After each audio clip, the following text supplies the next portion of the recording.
गर्मी में अमीर और गरीब बहू का ब्यूटी पार्लर। माँ, क्या आज भी हमारे पार्लर में कोई भी नहीं आएगा? नहीं अंजू बेटा, ऐसा नहीं है। अगर भगवान ने चाहा तो आज कोई ना कोई हमारे पार्लर में जरूर आएगा।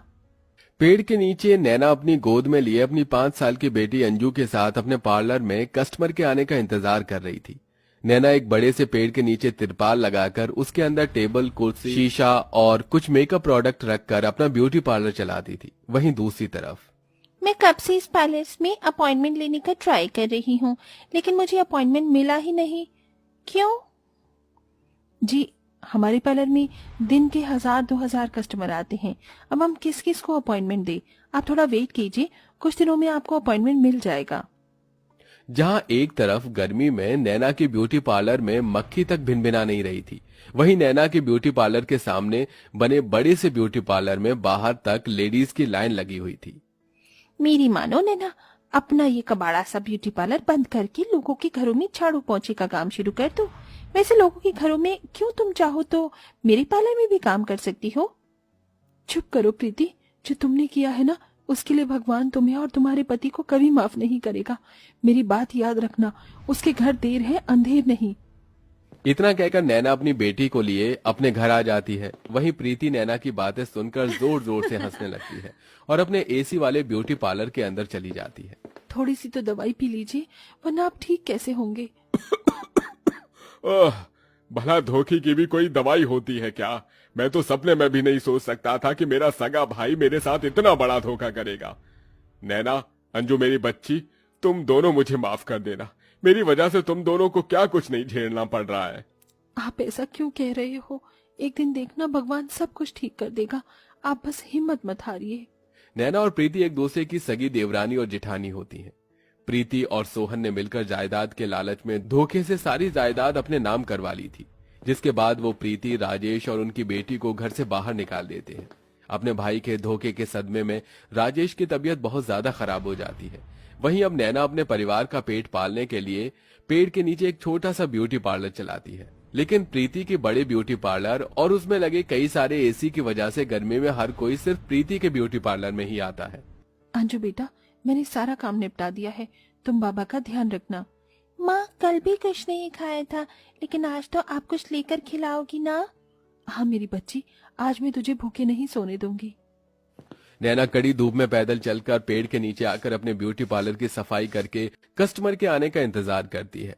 वहीं दूसरी तरफ प्रीति महारानियों की तरह उठती है, नाश्ता करके अच्छे अच्छे कपड़े और ज्वेलरी पहनती है और अपनी बड़ी सी एसी कार में बैठकर अपने पार्लर आती है। मुझे एक पार्टी के लिए मेकअप करवाना है। क्या तुम्हें अच्छा मेकअप करना आता है? जी, मैं बहुत अच्छा मेकअप करती हूँ। आप बैठिए, मैं अभी आपका मेकअप स्टार्ट करती हूँ।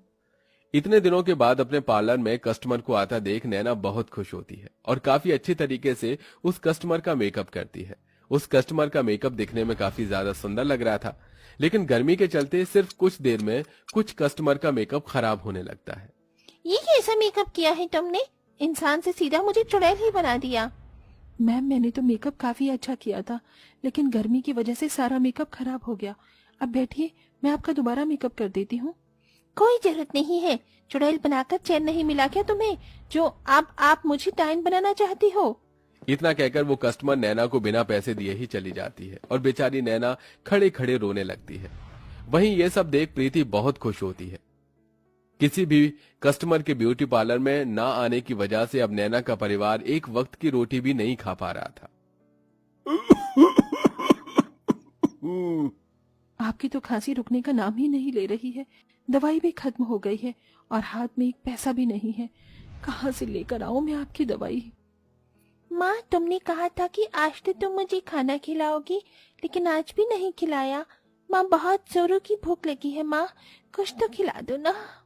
अपनी बेटी को भूख से बिलखता देख नैना आसपास के लोगों से मदद मांगती है, लेकिन कोई भी नैना की मदद नहीं करता, जिसके चलते नैना उदास होकर घर आ रही होती है। तभी रास्ते में उस एक पेड़ के पास कुछ सूखी रोटियां रखी हुई नजर आती हैं, जिन्हें लेकर वो जल्दी से घर आती है और चूल्हे पर सेक कर अपनी बेटी और पति को खिलाती है। न जाने कब तक हमें यूं ही इस गरीबी में जूझना होगा। ऐसी गरीबी से अच्छा है कि भगवान हमें मौत दे दे। नैना और उसके परिवार को इतनी तकलीफ में देख प्रीति मन ही मन बहुत खुश होती है। लेकिन कहते हैं ना कि भगवान के घर में देर है अंधेर नहीं। ऐसा ही कुछ अब प्रीति के साथ होना भी शुरू होता है। तुमने गरम गरम वैक्स से मेरा चेहरा जला दिया और तुम कह रही हो कि मैं शांत हो जाऊं? जानती भी हो मैं एक मॉडल हूँ और मेरा फेस मेरे लिए कितना इम्पोर्टेंट है। आप थोड़ा धीरे बोलिए, हमारे बाकी कस्टमर डिस्टर्ब हो रहे हैं। फेस से हेयर हटाने के लिए तो हमें वैक्स लगाना जरूरी था। तुम तो चुप ही बैठो, तुम्हारे पार्लर को तो मैं छोड़ूंगी नहीं। इतना कहकर वेदिका प्रीति के पार्लर से रोते हुए निकलती है कि तभी नैना उसे देख लेती है। क्या हुआ, आप रो क्यों रही हैं और आपके चेहरे पर ये लाल निशान कैसे आया? नैना के पूछने पर वेदिका उसे सारी बात बताती है, जिसे सुनकर आप ऐसे रोइए मत, आप मेरे साथ चलिए, मैं आपका चेहरा ठीक कर देती हूँ। लेकिन कैसे? इस निशान को ठीक करने के लिए तो मुझे ट्रीटमेंट ही करवाना होगा। आप भरोसा करिए। नैना वेदिका को अपने पेड़ के नीचे बने ब्यूटी पार्लर के अंदर लेकर जाती है और हल्दी, चंदन और कुछ घरेलू चीजों से एक लेप बनाकर वेदिका के चेहरे के जले हुए निशान पर लगा देती है, जिससे वेदिका का चेहरे का दाग काफी हद तक ठीक हो जाता है। वहीं अपने कुछ मेकअप प्रोडक्ट से ही नैना वेदिका को बहुत अच्छा मेकअप करती है, जो वेदिका को काफी पसंद आता है। ये तो बहुत अच्छा मेकअप किया है आपने। इतना अच्छा मेकअप तो मेरी खुद की मेकअप आर्टिस्ट भी नहीं करती। ये लीजिए इसके पैसे। वेदिका नैना के उस मामूली मेकअप के पूरे 15,000 रुपए देकर चली जाती है, जिसे लेकर नैना बहुत खुश होती है।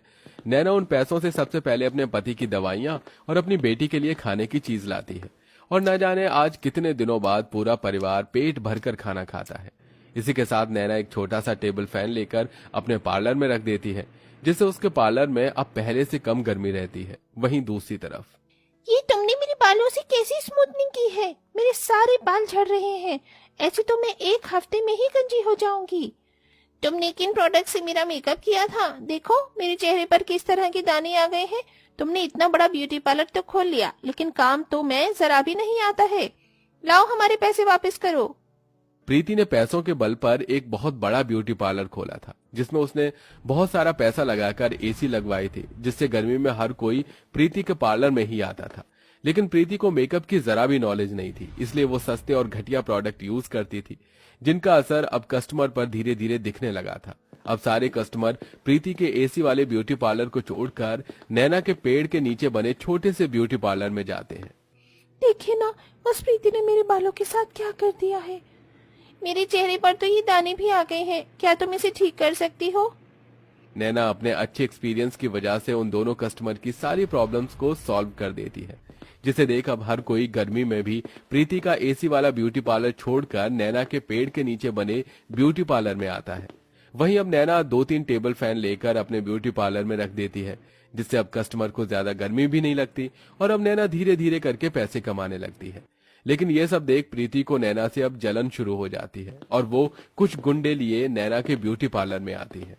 बस बहुत हो गया, बहुत छीन लिए तूने मुझसे मेरे कस्टमर। अब ना ही तो तू बचेगी, ना ही तेरा ये ब्यूटी पार्लर। प्रीति उन गुंडों से नैना का ब्यूटी पार्लर तोड़वाने वाली ही होती है कि तभी वहां वेदिका पुलिस को लिए आ जाती है। रुक जाओ, अगर नैना के ब्यूटी पार्लर को हाथ भी लगाया ना तो हमसे बुरा कोई नहीं होगा। उस दिन जब मैं तुम्हारे पार्लर आई थी तो तुम्हारे प्रोडक्ट्स को देखकर ही मुझे गड़बड़ महसूस होने लग गई थी, इसलिए मैंने उन प्रोडक्ट से कुछ सैंपल ले लिए थे और जब मैंने उन्हें लैब में चेक करवाया तो मुझे पता चला कि तुम बहुत घटिया प्रोडक्ट यूज करती हो और आज तो तुम नैना और उसके पार्लर पर अटैक करने पर उतर आई हो। अब तो तुम्हें कानून ही इसकी सजा देगा। पुलिस ऑफिसर्स प्रीति और उसके असिस्टेंट को पकड़कर ले जाते हैं। बहुत बहुत शुक्रिया, अगर आज आप न होती तो शायद मैं और मेरा ब्यूटी पार्लर नहीं बचता। शुक्रिया की कोई बात नहीं। आप जैसे मेकअप आर्टिस्ट को तो इस पेड़ के नीचे नहीं बल्कि बॉलीवुड में होना चाहिए। क्या आप मेरा मेकअप आर्टिस्ट बनना पसंद करेंगी? वेदिका की बात सुन नैना बहुत ज्यादा खुश हो जाती है, जिसके बाद अब नैना वेदिका की मेकअप आर्टिस्ट बन जाती है और सिर्फ कुछ समय में नैना की फाइनेंशियल कंडीशन भी अब बहुत ज्यादा ठीक हो जाती है। नैना अपनी बेटी को स्कूल भेजती है, वहीं राजेश भी ठीक हो जाता है। नैना वेदिका की मेकअप आर्टिस्ट के साथ साथ कई जगहों पर अपने ब्यूटी पार्लर भी खोलती है, जिसमें वो गरीब और अनाथ लड़कियों को मेकअप करना सिखाती है और अपने इन्हीं अच्छे कामों की वजह से नैना की सफलता भी अब बढ़ती जाती है।